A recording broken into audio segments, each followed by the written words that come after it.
mang palam dang le thu pi pasia namit muin hun tengin katon hialeng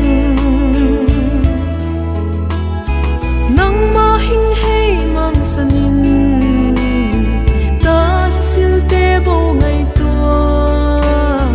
tung lam silte patin kapial mang hi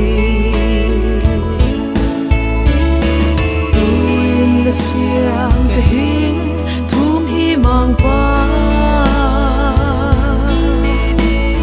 kang nget na hing nget kai sa in no pa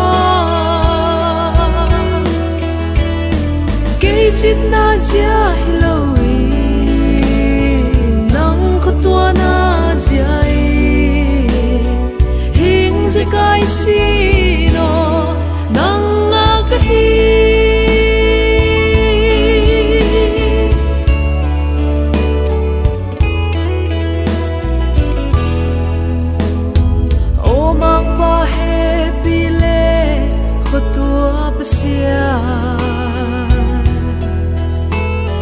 tôn hiao ding na leng nang ni nang hoài leng na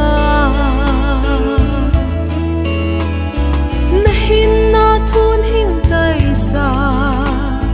zela tua chin kalung mo ke zia hilo nang he